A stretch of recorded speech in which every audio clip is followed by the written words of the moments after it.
పదవులు ఇవ్వరు. Yes. So Mastan రావు గారు అంటే మహిళా లీడర్స్నే టార్గెట్ చేసుకొని మహిళా లీడర్స్ వాళ్ళ క్యారెక్టర్స్ని అసాసినేట్ చేసి వీళ్ళకి వచ్చేటువంటి ఆనందం ఏంటి? ఎందుకు ఈ రకమైనటువంటి సైకోలు తయారవుతున్నారు? వీళ్ళని మనము వాళ్ళ ఆలోచనలో మార్పు తేలేమా? వీళ్ళకి పూర్తిగా అడ్డుకట్ట వేయాలంటే ముందుగా పోలీసు శాఖ కానీ లేదంటే ప్రభుత్వాలు కానీ ఏ రకమైనటువంటి చర్యలు తీసుకోవాలంటారు?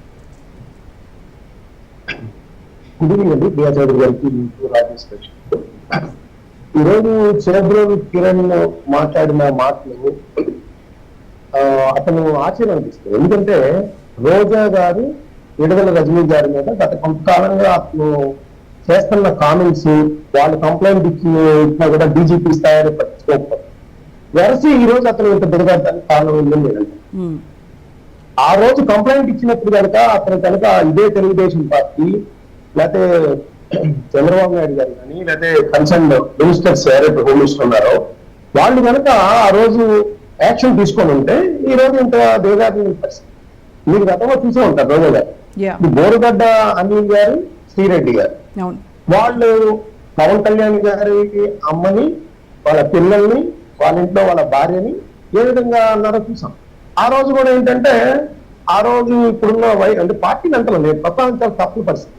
ఆ రోజు వైఎస్ఆర్సీపీ మా పార్టీ కాదు వాళ్ళు అలా మాట్లాడటం తప్పు అని ఖండించి వాళ్ళకి బుద్ధి చెప్పి పెడితే వాళ్ళ 3 సంవత్సరాల పాటు అలాగ అరాచకానికి భాష అరాచకం అంటారు, భాష అరాచక భాష. సో అది ఉపయోగించి వాళ్ళు వ్యక్తిత్వం ఆ తద్వారా ఏంటంటే పవన్ కళ్యాణ్ రాజకీయాల్లో రాకుండా ఉంటాడు, వెళ్ళిపోవచ్చు అనేది వాళ్ళు అనుకున్న ఇది.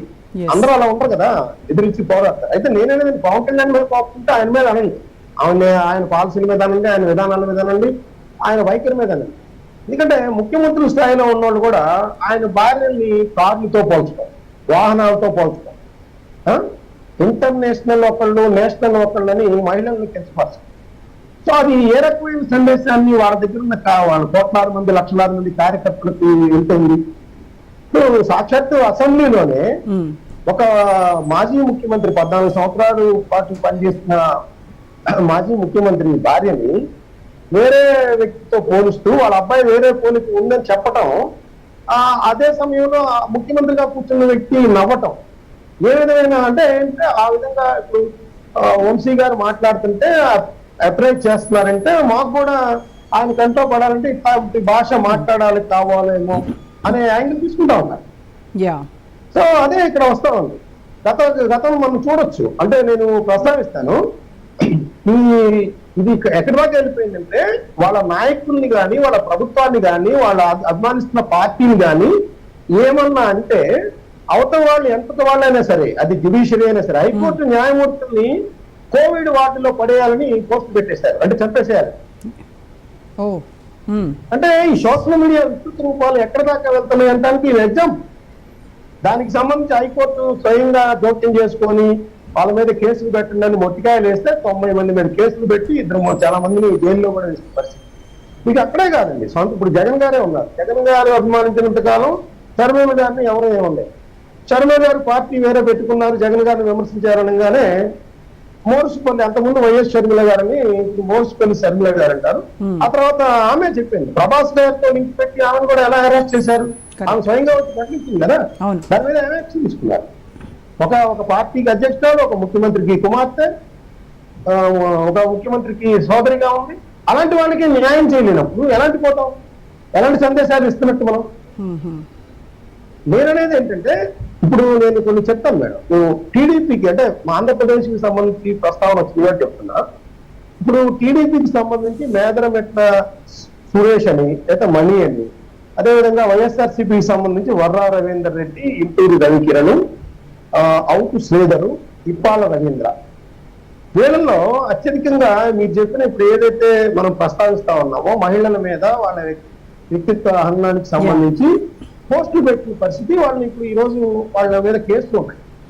అదేవిధంగా చూస్తే మనము రాజకీయ నాయకులు కూడా అంటాం లేదు. ఇప్పుడు అయ్యన్న పాత్ర గారు ఒక కామెంట్ చేయగానే దానికి రిఫ్లెక్షన్స్ ఎలా ఉంటాయి అంటే జోగి రమేష్ గారు చంద్రబాబు నాయుడు గారికి దాడికి వెళ్ళారు.